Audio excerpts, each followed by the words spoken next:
Hey everybody, welcome to Engineering 250. So my name is Nick, I'm your instructor for the course. And if you are very much ahead of the game, you are watching this video before spring quarter has started. But I'm not expecting most people to do that, so we're going to watch this in the first day of class as a class, and then going forward, you'll be able to watch the videos before class time. And this is a flipped classroom, so we're basically going to spend class time working on homework problems. That's going to be most of what we do for the 2 hours of class. The lecture part's going to happen at home, and then the homework's going to happen in class where we normally lecture. So that's the flipped part. So we'll go over course details in class on the first day. I want to use this video to go over a little bit of technical material, largely to refresh ourselves on some topics from CSE and Engineering 120. We don't do a lot of things, we don't do KVL, KCL, a lot of detailed circuit analysis and so on in this course. This course is on digital logic. But it's useful to review a few concepts from CSE 120 as far as voltage, current, resistance, because it'll come up a few times, and it's good to just kind of make sure we're all on the same page. So let me start with, sort of the most kind of fundamental circuit that we deal with in that course, which is, some sort of voltage source and some kind of resistor.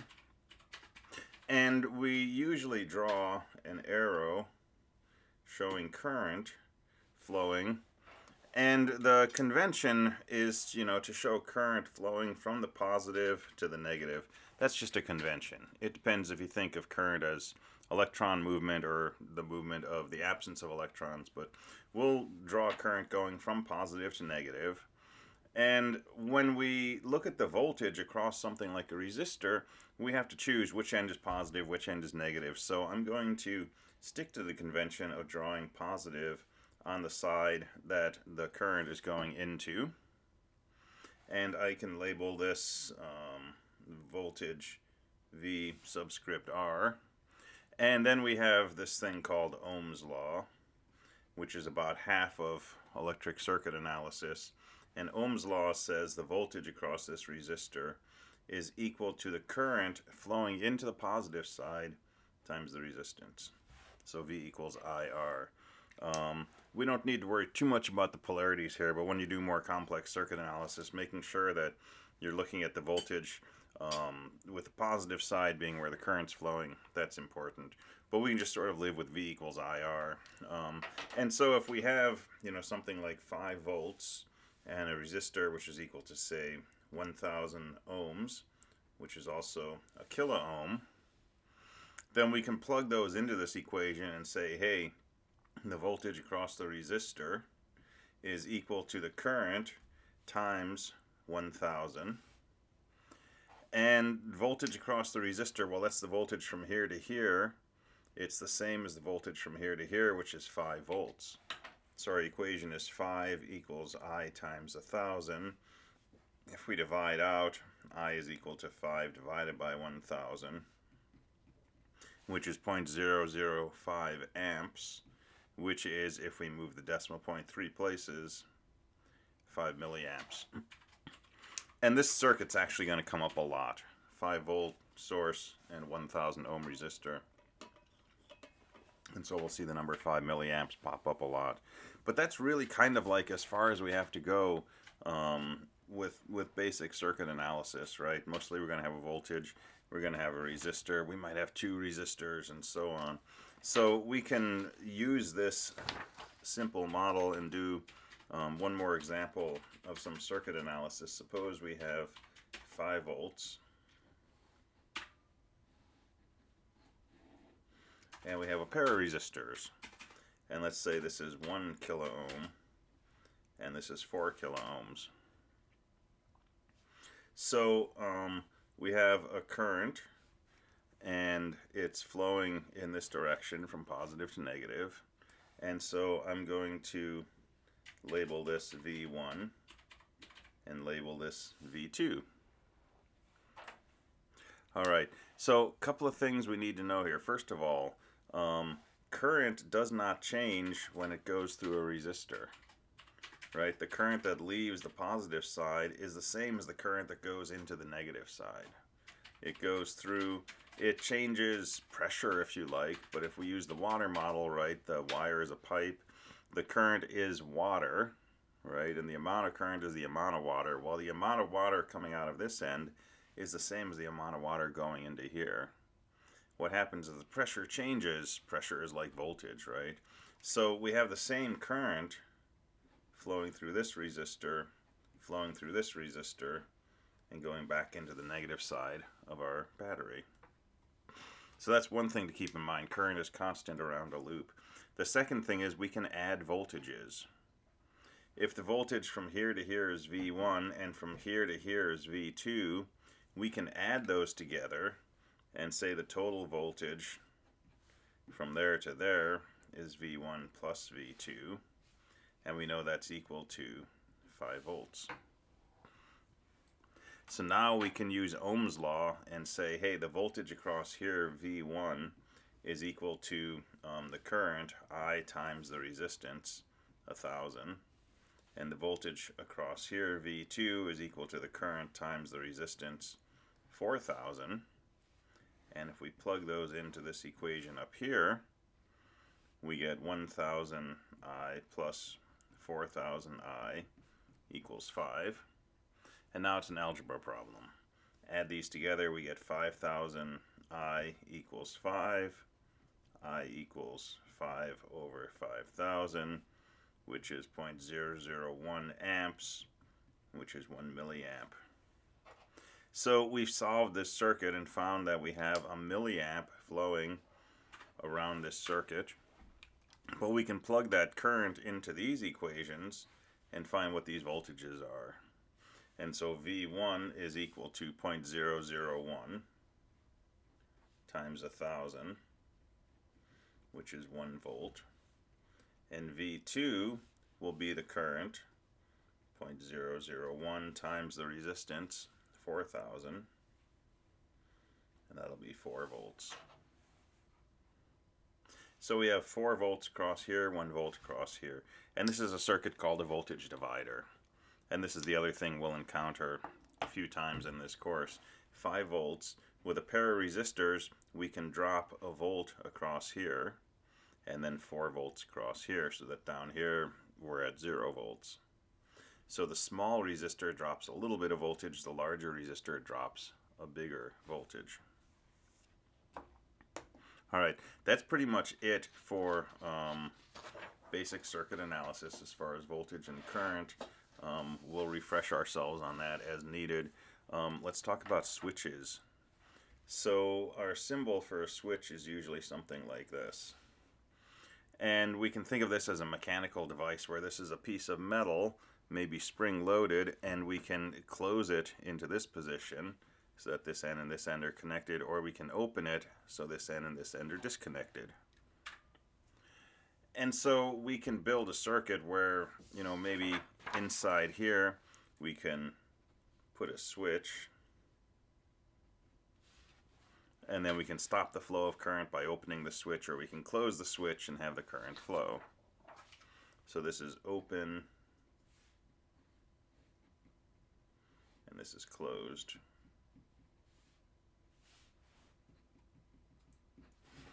When the switch is open, there's no current flow. Current's equal to 0. When it's closed, current is whatever the current is that wants to flow through the wire.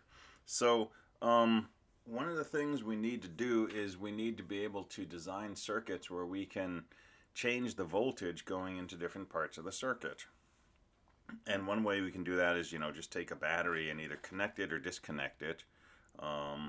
But sometimes we want to do more than just put a voltage into a piece of our circuit or remove the voltage.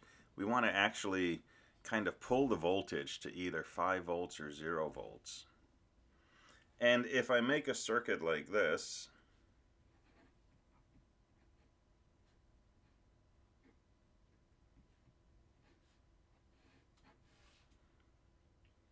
I know that if I close, let's put a resistor here.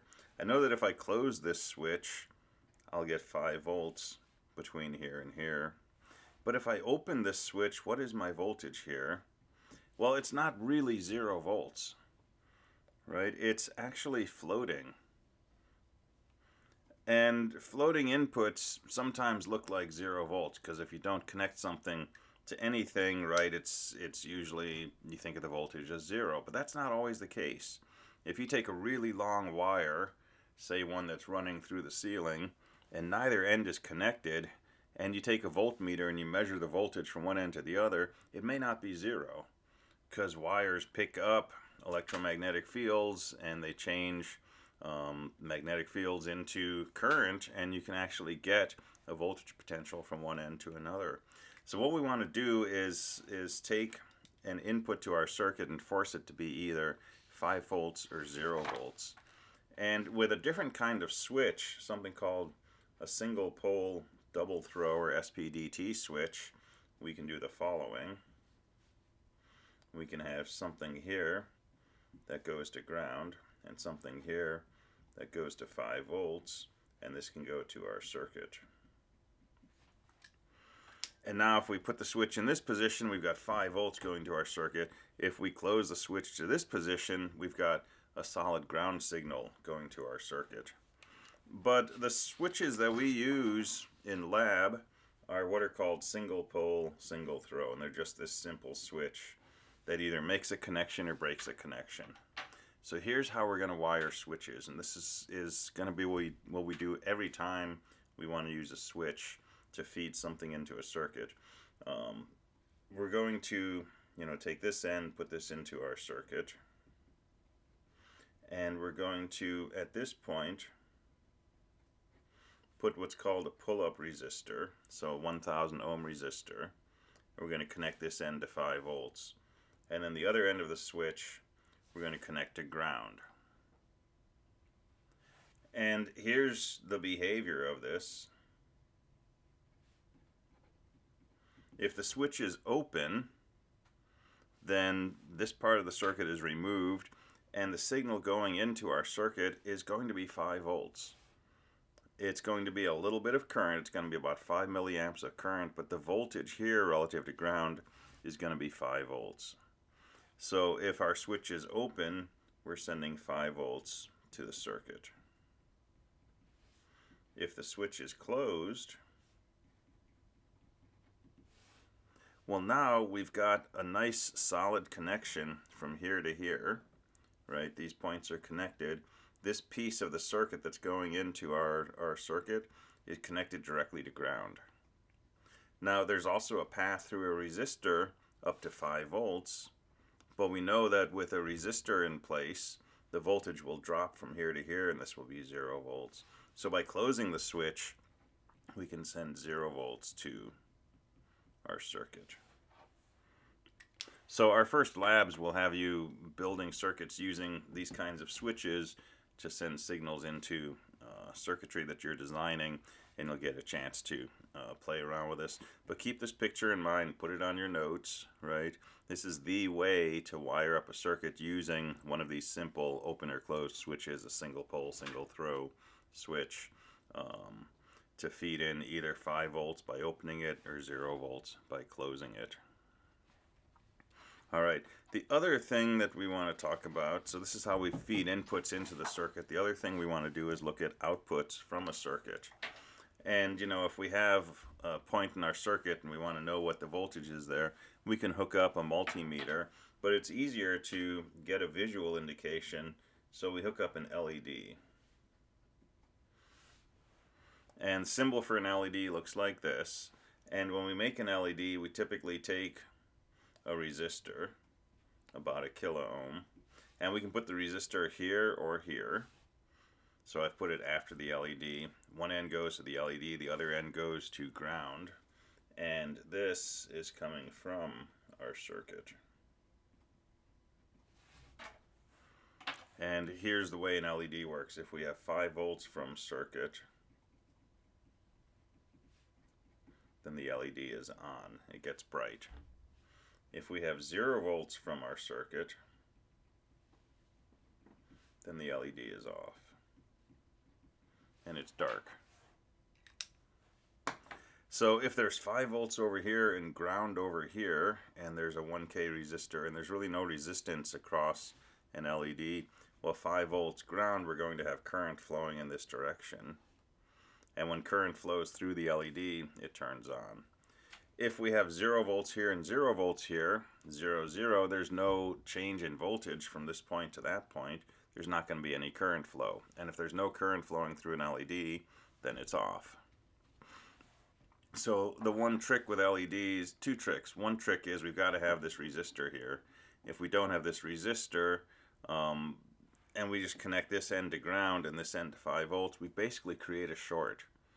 And a short circuit is just a system where there's a theoretically infinite amount of current flowing. Now, our battery won't produce an infinite amount of current, but it will produce enough current to damage the LED. So we put in this current limiting resistor to protect the LED. So that's one detail. The second detail is these LEDs have a directionality to them. If we hook this device up backwards, it does not do the same thing. So the direction the triangle points, that shows you the direction that current has to flow in order to make the LED turn on. Now we're going to be working with Tinkercad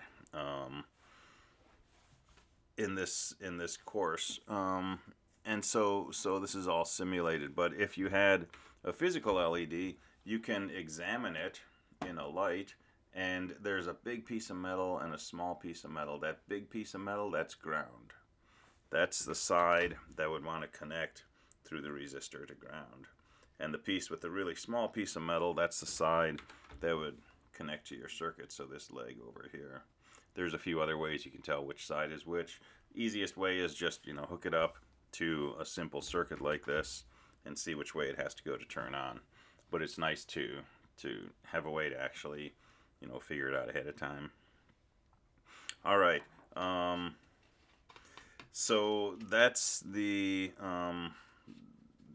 that's all the refreshing I'm going to do for now on 120 concepts.